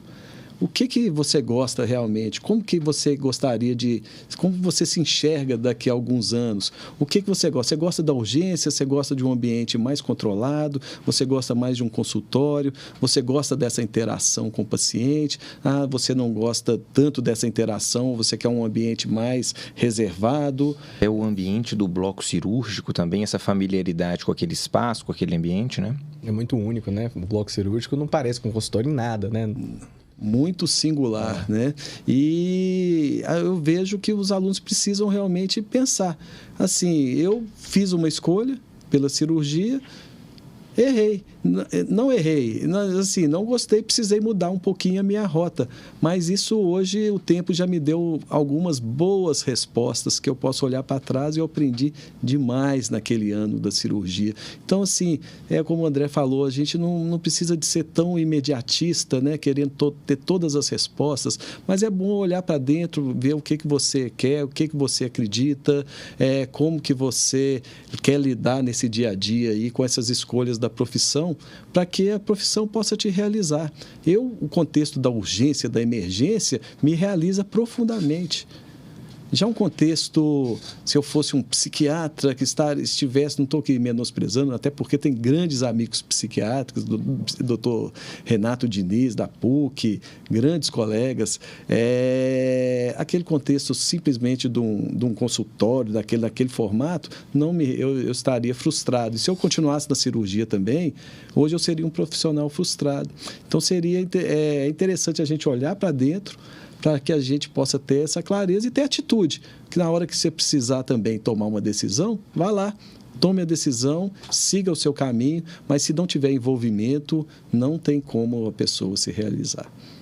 Ainda bem, né, que você conseguiu mudar, né? Nunca é tarde para mudar, né? A gente sempre fica achando assim, nossa, eu preciso de definir, acertar o caminho que eu vou seguir e tudo. Tá um grande exemplo, né, de que assim, não, você viu que não é isso exatamente o que eu queria, o que eu esperava, não tem medo de mudar, né? A gente fica muito receoso com mudanças, né? Engraçado, André. E como que, às vezes, uma coisa que o conhecimento nunca é demais, mas, às vezes, você precisa do tempo, esperar um pouquinho para o tempo te dar essas respostas. Porque esse ano que eu fiz de cirurgia geral me ajudou demais quando eu estava, por exemplo, fazendo a residência de terapia intensiva. porque tinha muito paciente cirúrgico, eu precisava de um raciocínio cirúrgico também bem fundamentado. Eu precisava realizar alguns procedimentos que eu já tinha aprendido nessa época da cirurgia geral. E engraçado como que as coisas vão se encaixando, como que as coisas vão fechando, mas para aquele profissional que realmente tem um mindset de aprendizado, tem aquela cabeça aberta para não ficar preso e vivendo, às vezes, uma prática já ultrapassada. Tem que se atualizar, mostra a cara, abre o peito, se envolva e que aí as coisas vão acontecendo. E, de preferência, convivendo com pessoas realmente maravilhosas aí, que fazem diferença no nosso dia a dia. Né? Vou voltar um pouquinho aqui para a relação cirurgião e anestesista, e que é um bastidor mesmo, né? Assim, todo mundo aqui, né, sabe que às vezes existe até meio que uma rixa, né? Do cirurgião anestesista, algumas instituições. Tem aquela história de que o anestesista bomba a cirurgia. Tem umas coisas desse tipo. Então, às vezes tem até uma rixa. E aqui o Vinícius naturalmente foi falando, e eu achei muito legal, que eu vou pontuar, porque eu acho que foi tão natural para ele que às vezes ele nem pensou que ele falou. E ele falou uma coisa que às vezes a gente não vê, que é o nosso paciente. Então, o paciente ele é do cirurgião e do anestesista, né? É uma equipe que tem que ser sinérgica para o bem-estar daquele paciente. E a gente, às vezes, vê que existe uma rixa. E eu estava brincando esses dias com os acadêmicos, falando que, às vezes, a primeira rixa do cirurgião e do anestesista começa no R1. O R1 que é o primeiro ano de residência. O anestesista mais experiente, que, às vezes, ali, né, tá com um pouco menos de paciência com o residente fazendo o procedimento. E também tem o inverso, o cirurgião mais experiente que está sem paciência com o anestesista do primeiro ano, que está ali fazendo uma hack com mais dificuldade, pegar um acesso. Esse começo ali dessa rixa que que existe em alguns serviços e que não tem sido o nosso caso, né? Que é uma equipe funcionando sinergicamente para o bem-estar do paciente. Você teve algumas questões desse aí no começo, Vinícius, da carreira? Caio, isso é muito interessante porque é uma coisa que nunca fez parte da minha vida profissional. Eu vejo, e olhando retrospectivamente, sei de muitos casos aí de uma relação que perde muitas vezes o foco do propósito. Por que aqueles profissionais estão ali e vira muitas vezes uma disputa de egos, de uma luta de conhecimentos em que as pessoas já perderam o essencial, que é o motivo dela estar ali, que é o bem-estar, os resultados do paciente. Então, no meu dia a dia profissional, desde a minha época de residência, eu sempre procurei ter uma interação muito ativa com as equipes cirúrgicas e sempre fui recebido muito bem por todos. Quando você se impõe pelo seu conhecimento, pela sua postura, né? Pela sua lealdade e pela sua entrega. Por quê? Qual que é o objetivo que a gente está ali? A gente tem objetivos comuns, né? Então, tem 3 palavrinhas aí que eu acho fundamentais, que acho que devem embasar a nossa relação. Objetivos comuns, como eu bem disse, a interdependência, por quê? Eu preciso dos trabalhos de vocês e vocês precisam do meu trabalho. E tem aquela palavrinha final que eu tinha colocado lá no começo da nossa conversa, que é a confiança. E para ter confiança precisa de compartilhamento de riscos e precisa da gente ter liberdade, ter abertura para poder desempenhar aquele papel dentro daquele objetivo que a gente quer, que é o bem-estar.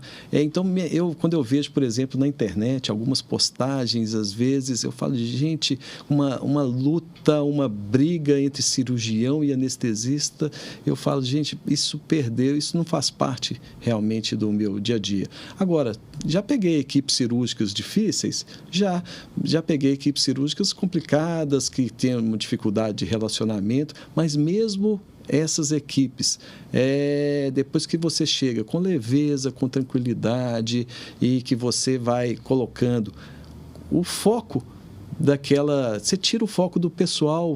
Aqui não é uma disputa de egos, eu estou aqui, eu saí de casa aqui para atender um paciente que tem um vínculo maior com aquele cirurgião. Então, eu acho que você entender essas nuances dessa prática médica, eu acho que vai fazendo muito bem. E, felizmente, ao longo da minha carreira, eu consegui construir uma trajetória em que eu tenho uma interação muito grande com as equipes cirúrgicas. Semana passada, olha que coisa interessante. Um cirurgião me pediu para anestesiar a esposa dele. Ia fazer um procedimento de uma hérnia. E ela seguiu o protocolo todo, a consulta pré-anestésica, estava pronta para a cirurgia. E aí, André, eu resolvi ligar para ela. Falei, então a sua cirurgia amanhã, que a consulta pré-anestésica foi com outro colega. Quando ela me atendeu, ela estava com uma voz rouca. E eu já conhecia, né, porque eu já tinha, tanto do convívio social com esse colega, quanto da prática médica, eu já tinha anestesiado essa paciente outras vezes. Eu falei, que voz que é essa? Que você está rouca. Você está tossindo? Aí ela, eu estou com uma tosse. Ela falou, estou com uma tosse de cachorro, uma tosse, que é a tosse seca. Uhum. E o procedimento dela era no outro dia, estava marcado para 7 horas da manhã e com anestesia geral.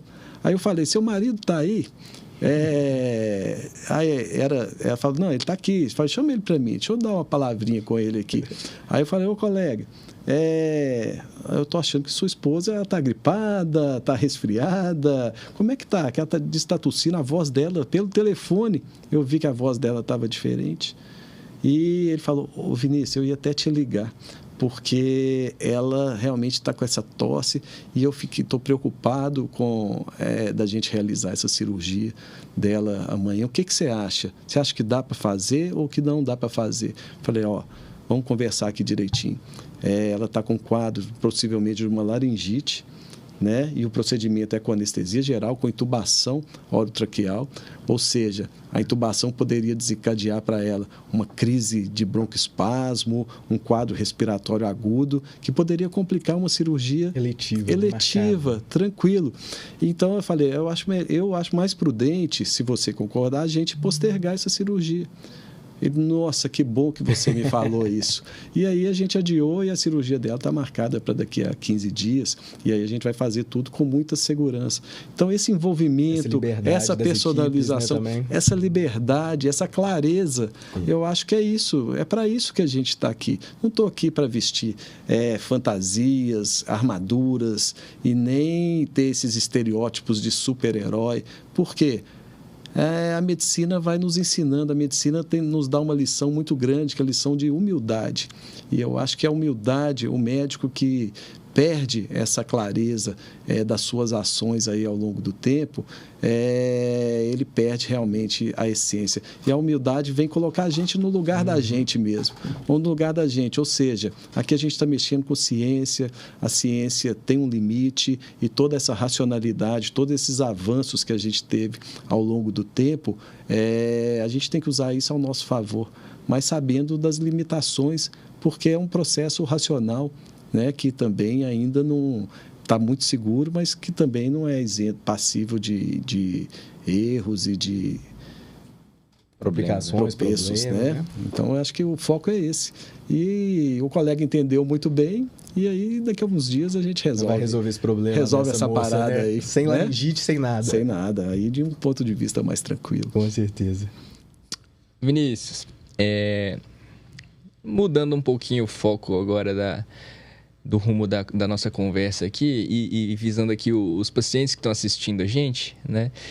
Acho que a gente ainda não comentou sobre como que é feito o preparo pré-operatório do ponto de vista da anestesia, né? Porque para a operação propriamente dita, muitas das vezes não precisa de nenhum preparo, né, ou algo muito específico, mas não é só a operação, é todo o contexto que tem a anestesia, obviamente que precisa ser realizada antes do procedimento. Então tem questão de jejum, né, essas detalhezinhos que são muito importantes, né? Principalmente... Fica bravo com a gente por causa do jejum, mas é culpa do anestesista. Não, doutor, não posso comer nada, nem água. Essa aí é do anestesista, essa bronca.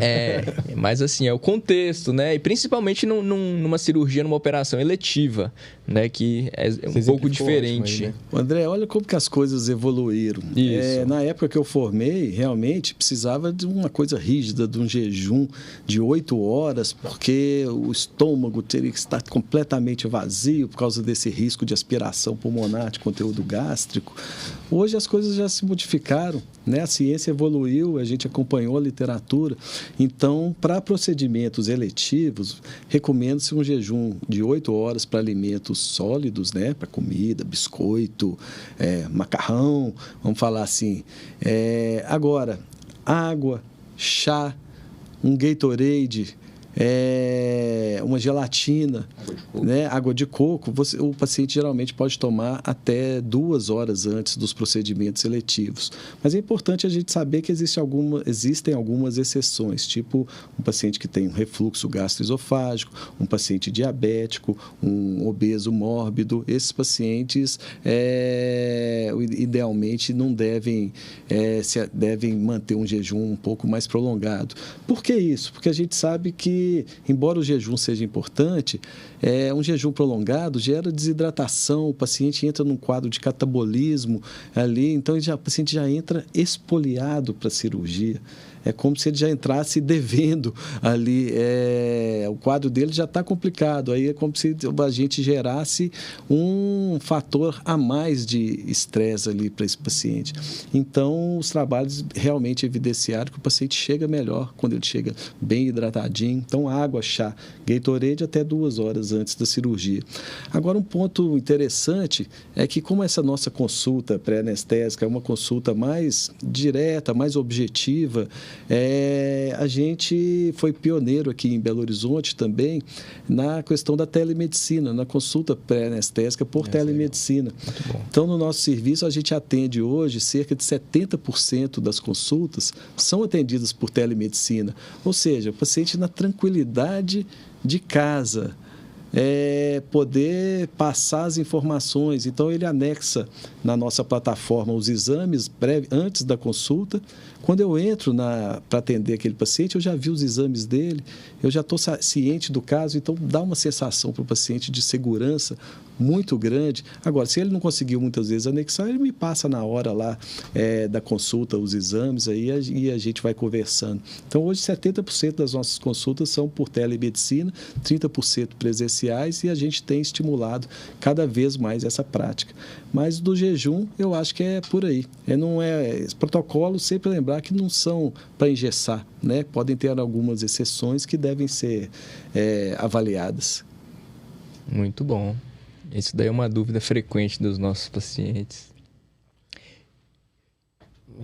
Tem alguma pergunta, alguma coisa para sugar aqui, doutor Vinícius? Eu tenho algumas polêmicas assim que... A gente gosta de polêmicas aqui, viu? Vinícius, porque assim, não é uma coisa... os pacientes gostam de entender o que se trata, né? Exatamente o bastidor, vamos falar assim, né? Do que ele vai ser submetido, né? E o nosso objetivo aqui, né, te contando, é mostrar esse lado um pouquinho também. André, chegam muitas dúvidas para a gente, por exemplo, anestesia faz cair cabelo? Não faz cair cabelo, né? Toda hora vira e mexe, pergunta. Não, anestesia não faz cair cabelo, né? Os fármacos lá não tem... O que acontece muitas vezes é que o paciente, em virtude da sua própria patologia, às vezes tem um quadro de um catabolismo, às vezes um quadro de uma desnutrição, e aí isso pode ter alguma consequência aí, mas não uma relação nunca direta. Anestesia cai cabelo. Outra dúvida. Então, se eu tomar essa anestesia nas costas, eu não posso levantar? Eu tenho que ficar deitado na posição horizontal? Não, isso aí são conceitos antigos, né? Hoje foi submetido a uma peridural, a uma raquianestesia, pode andar, assim que o efeito da anestesia passa, né? E pode andar normalmente, com as devidas precauções, em virtude do próprio procedimento que foi realizado, né? E hoje a gente consegue, inclusive, liberar os pacientes cada vez mais rapidamente para poder ir embora para casa, né? Então, às vezes, o paciente vai fazer um procedimento em caráter ambulatorial e faz o procedimento de manhã ou no início da tarde, o início da noite, ele está indo embora para casa. Depois. Essa sensação de perda do controle que o paciente tem, então, na hora que ele está sendo submetido a uma sedação ou uma anestesia geral, com, né, essas variáveis todas que você mencionou, o paciente tem essa sensação, esse medo de perder o controle. Porque na hora que ele está deitado na casa dele lá, ele escuta um barulho na sala, ele acorda. Na hora que ele está acordado, ele está tomando conta dos estímulos que estão ao redor dele. Mas na hora que ele está ali no bloco cirúrgico, você começa os medicamentos, ele fica bastante entregue.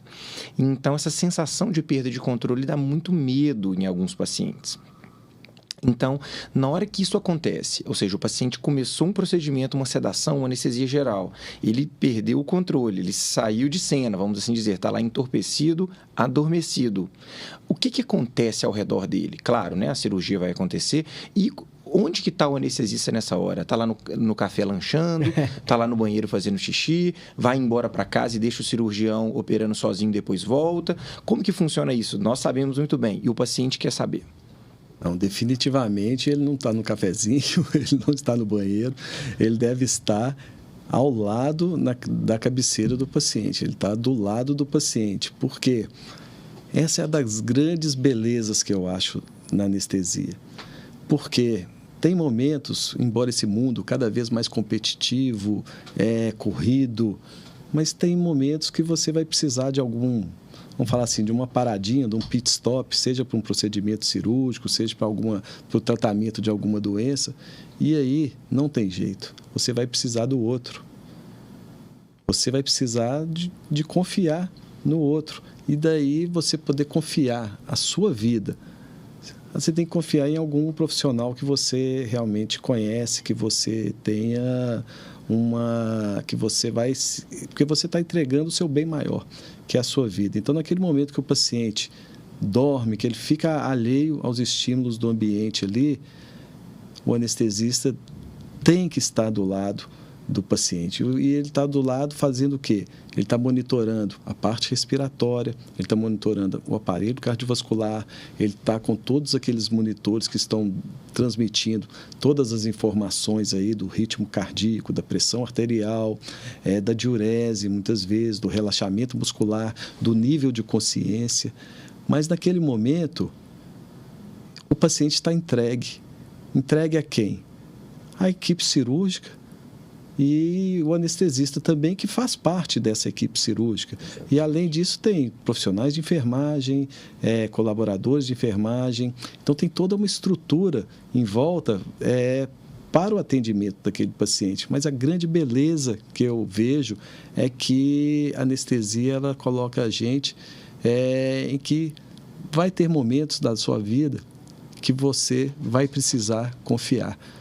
Agora, a gente confia em quem a gente conhece, numa instituição que tem uma marca forte, que tenha valores, princípios, né?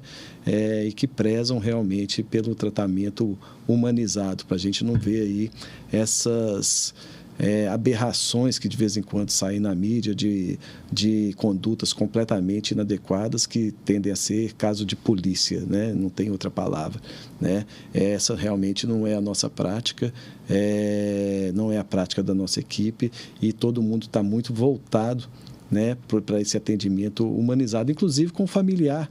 Muitas vezes na obstetrícia que a gente comentou aqui, é um direito da paciente ter um acompanhante. Então, o familiar entra com a gente, acompanha todo o processo. Às vezes desmaia, né, Vinição? Antes era mais comum, ultimamente tem sido até menos frequente, sabe? Mas, assim, interessante é que quando o paciente também, lá no hospital, em que tem um vidro que a gente chama de mineirinho, que a família acompanha o parto, como que isso é muito interessante, porque os familiares, estão ali, os leigos, muitas vezes, que às vezes não têm uma ideia do que acontece no bloco cirúrgico, que fica muitas vezes fantasiando muita coisa, eles passam a ter uma ideia precisa. é assim que funciona, como que os profissionais estão se comportando. Então, isso nunca para mim foi uma invasão. Eu sempre gostei muito dessa interação e essa interação faz muito bem e tem me dado bons insights aí para a condução da minha carreira. Tem uma outra pergunta. A gente teve há alguns anos, eu não tenho certeza quantos, talvez uns 10 anos atrás ou mais, o falecimento do cantor Michael Jackson.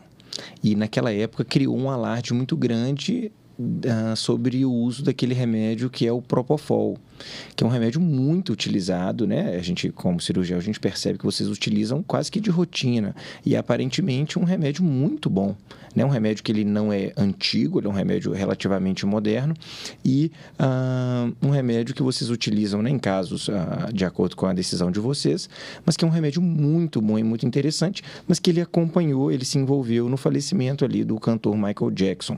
Na época, eu me lembro que vários pacientes pediam para os anestesistas, olha, eu não quero que use Propofol na minha anestesia. Isso criava ali um contexto inadequado, porque é um remédio muito bom sendo utilizado por um profissional muito habilitado dentro do ambiente do centro cirúrgico.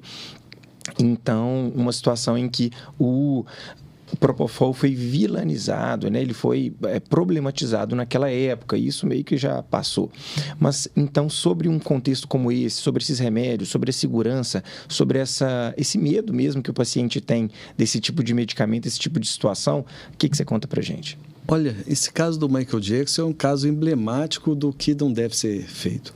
Né? O profissional, aquele cardiologista americano, né, estava utilizando o Propofol em um contexto inadequado. O Propofol é para ser utilizado em ambientes hospitalares ou em ambientes de clínica que tenham realmente uma estrutura e para que o paciente seja realmente anestesiado.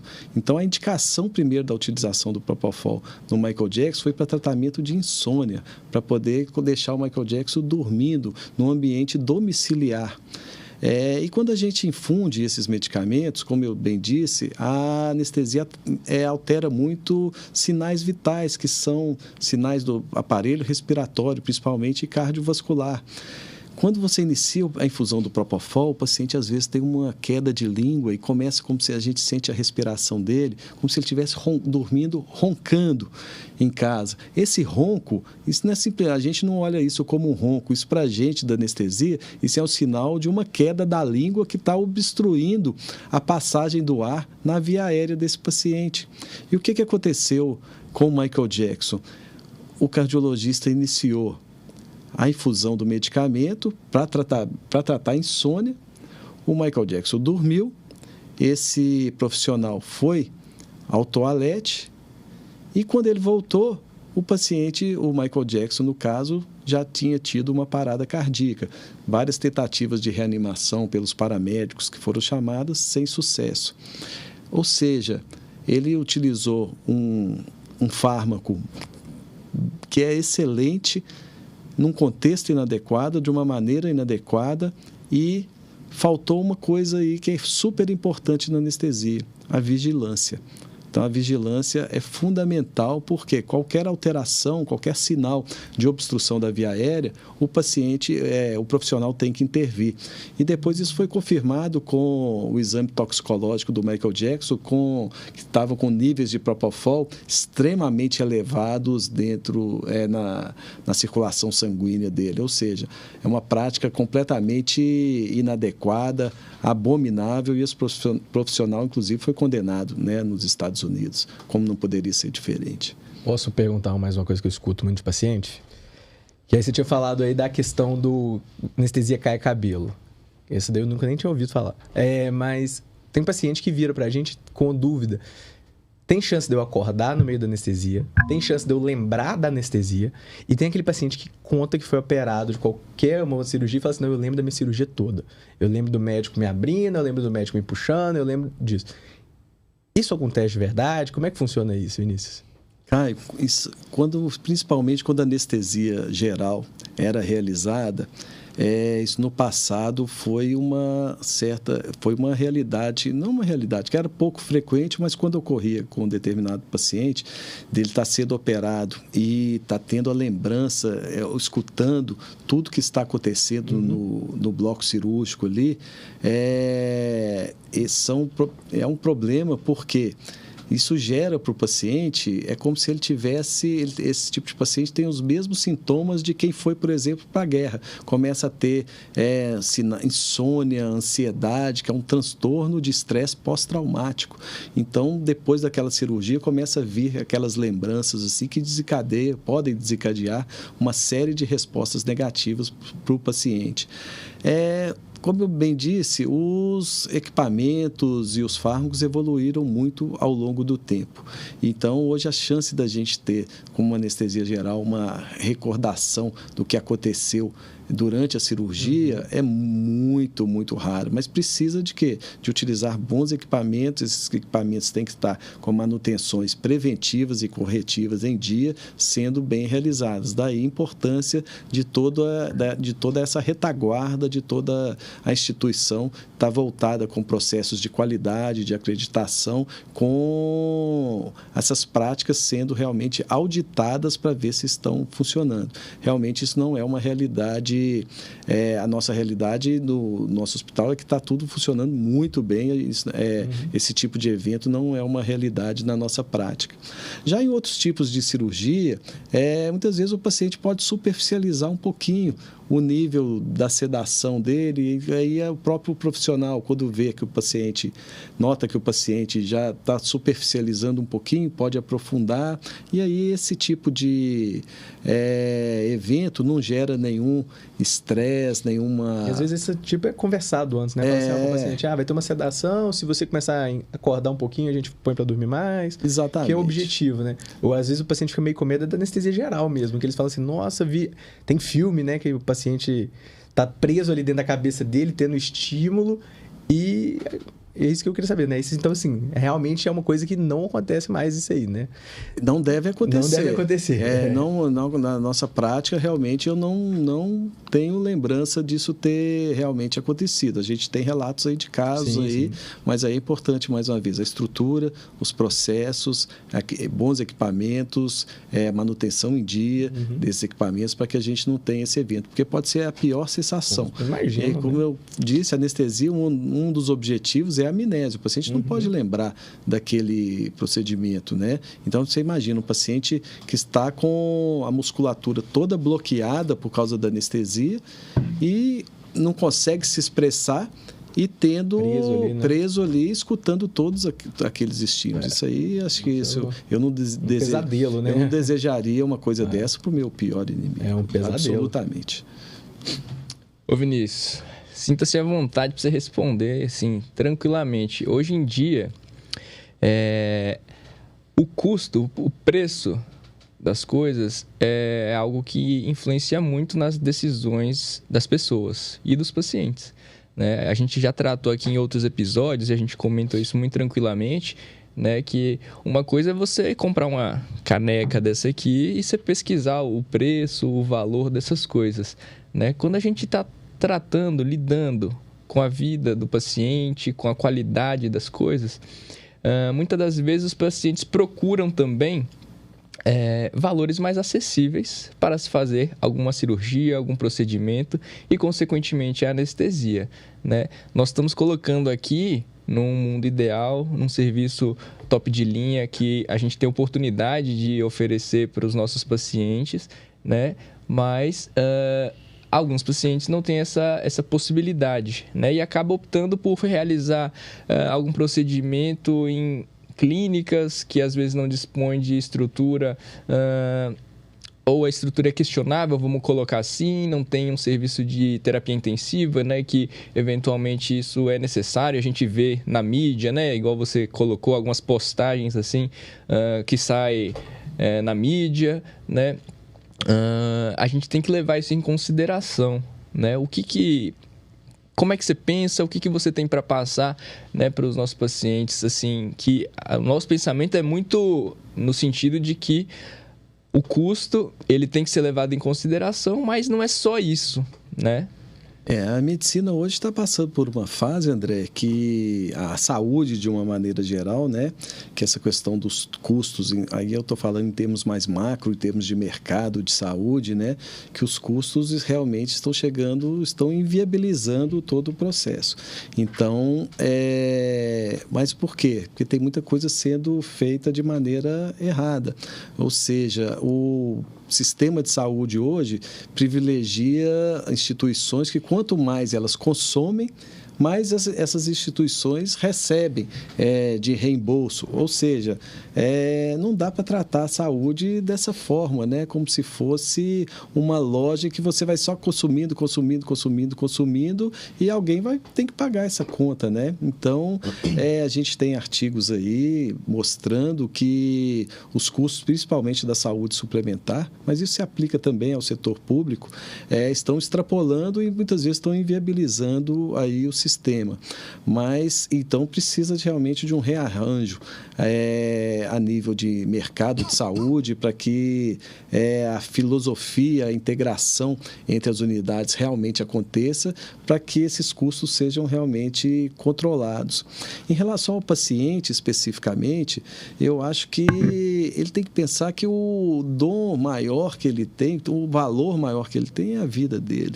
Então, não pode colocar nas mãos de pessoas, muitas vezes, inescrupulosas, que estão com uma mentalidade somente de mercado, de lucro, e que não querem fazer o dever de casa, que pode fazer os procedimentos, mas desde que seja realizado cumprindo toda a legislação vigente, né? E por quê? Porque senão o preço que o paciente paga, o familiar, é muito alto e muitas vezes não tem volta. Não tem volta. A gente vê inúmeros relatos aí no dia a dia de profissionais aqui de Belo Horizonte, Minas Gerais, Brasil e mesmo do exterior, com práticas às vezes questionáveis. Então, eu acho que a gente não vive num país... a gente está num país em desenvolvimento, né, que tem muita demanda, que o dinheiro não está sobrando, já a economia está patinando, precisando de muita coisa aí para poder melhorar o nível de renda, o impacto da saúde, por exemplo, dos planos de saúde na renda média das famílias é cada vez maior. Então, a gente sabe realmente dessa questão de custos, mas uma dica, né, que procure um profissional que seja realmente reconhecido pelo seu trabalho, pela sua capacidade, instituições que realmente prezam por valores, né, por desfechos, por bons resultados, né, e a gente agora vai passar por um processo em que, num futuro breve, as instituições, a gente vai poder comparar o resultado das instituições, sejam públicas ou privadas, né? A saúde está caminhando para esse processo. Então, eu acho que isso eu vejo com muitos bons olhos, esse movimento todo que vem do mercado de saúde aí, porque chegou num ponto, estava vendo uma entrevista recente que o colega colocou, a saúde suplementar, por exemplo, travou. Ou seja, ninguém consegue mais pagar, os convênios não conseguem bancar, as instituições hospitalares não conseguem bancar aqueles custos. Então, é um aproveitamento, uma utilização racional dos recursos, mas dá para fazer muita coisa, dá para fazer uma boa medicina exercendo com ética, com tranquilidade, com foco no paciente. Mas não coloque sua vida na mão de profissionais só que você realmente confia, né? Acho que é muito importante isso. Perfeito. Eu acho que é uma mensagem que o paciente tem que entender, né? Não é só...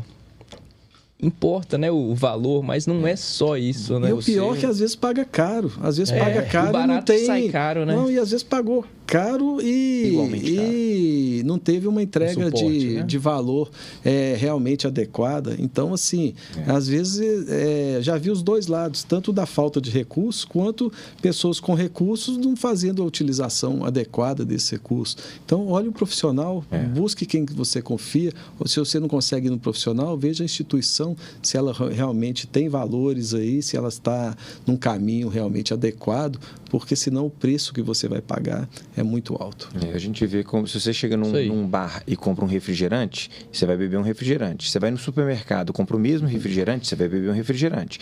Você está lá na sua casa, abre a geladeira e pega o refrigerante, é tudo o mesmo refrigerante. Isso é um produto, né? Mas os serviços não é exatamente assim, ou seja, uma sedação, uma anestesia, obviamente, né, no nosso viés, as cirurgias, não é assim, a cirurgia de vesícula é tudo a mesma coisa, não é? Anestesia geral numa clínica, numa cidade interior com menos estrutura, ou num hospital menos aparelhado, ou num lugar menos envolvido e dedicado a uma qualidade, não é a mesma coisa de fazer isso num hospital de ponta, num centro de excelência, um hospital, como você falou, que visa tecnologia, recursos, valores de primeira linha. Ou seja, a palavra sedação, ela não é uma anestesia, ela não é um produto, ela é um serviço, né, que envolve muitas variáveis, que são inúmeras mesmo, e que vai mudar a qualidade dessa entrega, como você mesmo falou, né? Eu diria que o nosso produto é serviço. Então, quando a gente pega um aparelho celular, um produto tangível, fica muito fácil de você identificar os atributos, os benefícios que você vai ter com aquele aparelho, o que aquele aparelho está entregando, né? Mas em serviços a gente tem inúmeros atributos que são intangíveis. Você tem a reputação do profissional, a confiabilidade, os benefícios em termos de disponibilidade daquele profissional, de entrega. E agora você também tem os custos daquela prestação de serviço. Agora, custos, quando eu falo aqui, não são custos somente financeiros. Você tem custos de tempo, de energia, custos até psicológicos, né? Você vai num profissional, marca uma consulta, esse profissional nunca chega na hora, te deixa esperando 2 horas, né? Ninguém tem esse tempo hoje mais para perder, né? Então, os profissionais precisam realmente estar atualizados com as novas demandas e desenvolver as competências necessárias para atuar nesse mercado cada vez mais competitivo. Porque o médico é interessante, porque quando ele, por exemplo, você vai fazer uma viagem, você está pegando um avião, a companhia aérea atrasou um pouquinho, lá ele é o primeiro a lá reivindicar. Que absurdo, ninguém me comunica, ninguém me fala nada, eu estou aqui, eu comprei essa passagem, eu não volto aqui mais nessa companhia aérea. Mas quando ele está prestando o serviço, quando o serviço é o dele que está sendo avaliado, muitas vezes ele tem uma dificuldade. Permite, né? Ele tem uma dificuldade de o quê? De não olhar, de tirar o olho do seu próprio umbigo, olhar para o macro, né? Ver aquela visão em perspectiva, né? E aí esses conceitos de marketing, por exemplo, de outras áreas do conhecimento, estão sendo incorporados na saúde. E aqui eu não coloco esses conceitos não de uma maneira pejorativa, eu coloco de uma maneira de se utilizar conhecimentos de outras áreas do conhecimento, para você melhorar o quê? A percepção, o valor percebido. De quem? Do outro, do seu cliente, seja o paciente, seja o familiar, né? E aí, nesse processo, tem muitas coisas que você pode fazer. Ou seja, o profissional tira o foco do seu umbigo e passa a olhar realmente a perspectiva do ponto de vista de quem interessa, que é do ponto de vista do usuário, do ponto de vista do cliente, do familiar. E isso faz toda a diferença e daí gera inovação de processos e inovações múltiplas aí que podem impactar o nosso dia a dia. Eu vejo que hoje em dia, né, o mercado de saúde, como você falou bem aí, está seguindo meio que 2 valores, né? Um valor que eu acho que a gente segue muito, que é de cada vez mais personalizar, né, o atendimento, a assistência, estar mais próximo, aquele contato bem individualizado. E a gente também vê um crescimento do outro lado, né? Que é uma linha de produção de saúde, né? Assim, que a gente vê surgimento de empresas de saúde que, né, pelo contrário, o paciente é um número, ele tem direito a X questões e não tem uma capacidade de escolha, de diálogo, que é o caminho oposto do que a gente pensa, né? Você contou aí 2, 3 casos onde, assim, estava junto do paciente, telefonema. Óbvio que, assim, um telefonema é uma coisa pequena, mas está ali junto, o paciente tem uma confiança, está próximo. Tudo isso é o caminho que a gente tem optado por seguir.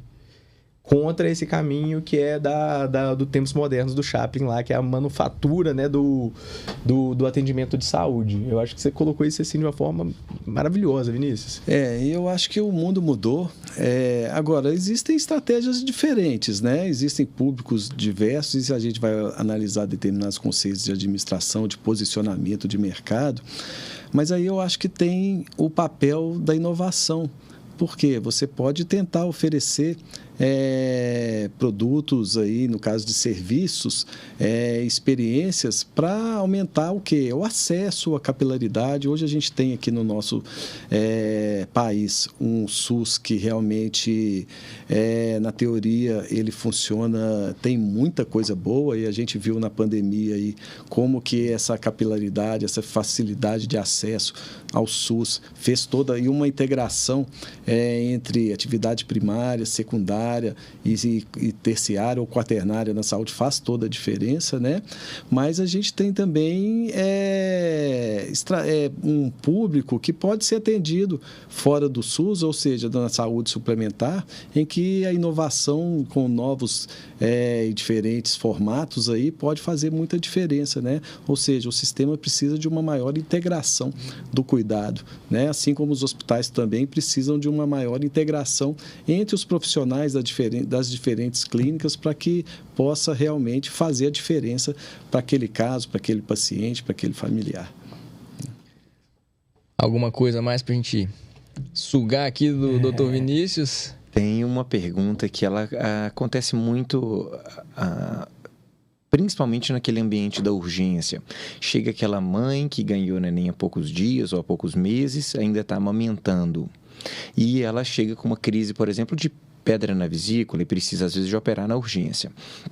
Existe muito essa preocupação, né? O que vai passar para o leite, do que passar para o leite, o que vai ter interferência no neném, né? A glândula mamária, ela é uma receita que produz leite ou ela sofre interferência de qualquer coisa, né? Ou seja, ela é uma glândula secretora ou excretora, né? Então, ou seja, dentro desse raciocínio todo, envolvendo anestesia, o que a mãe tem que se preocupar quando ela vai num ambiente não programado ser submetida a uma anestesia? E o que são as recomendações atuais ou, de uma forma mesmo que informal, o protocolo que vocês seguem hoje? Só para complementar essa do Lucas, vou falar que ele já falou da que está amamentando. E comenta pra gente também da gestante, eventualmente, né? Gestante tem apendicite, vesícula, entra nessa seara e da anestesia nesses pacientes especiais que estão em momentos únicos ali. É interessante, essa pergunta é boa porque é uma dúvida frequente, né? E não é incomum uma paciente que está amamentando no pós-parto desencadear uma crise em virtude de uma pedra na vesícula, um cálculo renal, e às vezes ela precisa ser submetida a um procedimento cirúrgico. De fato, os medicamentos podem passar para o leite materno, né? E esse é o nosso grande receio, e aí a mãe, no momento da amamentar, isso pode passar para a criança. Então, a gente tende a usar medicamentos que tenham uma rápida eliminação, que a gente fala de uma meia-vida muito curta, né? E que não deixam realmente resíduos para que a mãe possa rapidamente voltar a amamentar. De uma maneira geral, a gente, 12 horas, 24 horas após o procedimento, ela já pode voltar a amamentar, né, utilizando os fármacos corretos, né, com uma meia-vida curta, sem maiores complicações. Mas aí precisa individualizar realmente a conduta, ver o tipo de procedimento. A gente pode fazer uma anestesia que não deixa resíduo, que não passa para o leite materno, para que a mãe volte rapidamente a amamentar, sem gerar maiores consequências aí para o feto, porque a gente sabe realmente da importância da amamentação nesse período da vida. Então, quanto menos a gente puder interferir nesse processo, é melhor, e a gente hoje tem ferramentas para poder fazer essa abordagem. Agora, a gestante, muitas vezes também, ela pode passar por um procedimento cirúrgico, pode precisar de um procedimento cirúrgico, né? É lógico que se a gente puder adiar esse procedimento para depois do parto, é o melhor dos mundos, mas no primeiro trimestre, os fármacos, de uma maneira geral, a gente tende a nossa preocupação é que aqueles fármacos não gerem mutações e alterações, malformações no feto. No segundo trimestre seria talvez o trimestre mais seguro para a gestante ser operada, porque já passou daquela fase inicial de uma divisão celular que pode gerar algumas malformações. E no terceiro trimestre o risco seria do próprio procedimento ou da anestesia induzir um trabalho de parto prematuro. Mas independente do período que ela estiver, se ela precisar ser submetida, a gente tem hoje um arsenal terapêutico muito favorável em que a gestante pode ser submetida a uma anestesia geral ou mesmo uma raquianestesia com muita tranquilidade, né? Esses casos que eu falei aqui, esses riscos aqui, são riscos que a literatura coloca, mas que a gente já consegue, com o arsenal que a gente tem nos dias de hoje, desenvolver um tratamento muito adequado, minimizando muito esses riscos. Então, se precisar, pode ser operada, mas, mais uma vez, conheça o profissional, vamos conversar antes, vamos ver o que precisa ser feito. Se não der tempo por causa da urgência, aí vamos utilizar os medicamentos mais seguros disponíveis aí, que estão ao acesso de todos. Muito bom. Realmente, alguma questão mais?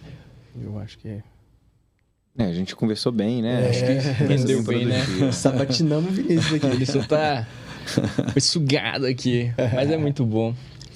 Então, está chegando ao fim mais uma Confraria Cirúrgica Podcast. Se você gostou de participar conosco, de participar dessa conversa muito especial, conta pra gente, dá um like, compartilha as informações que nós deixamos aqui para vocês hoje. Qualquer dúvida também pode nos enviar comentários e tirar essas dúvidas. A gente está aqui para ajudar, para somar. Doutor Vinícius, alguma mensagem final para você deixar para os nossos pacientes, para quem está nos assistindo?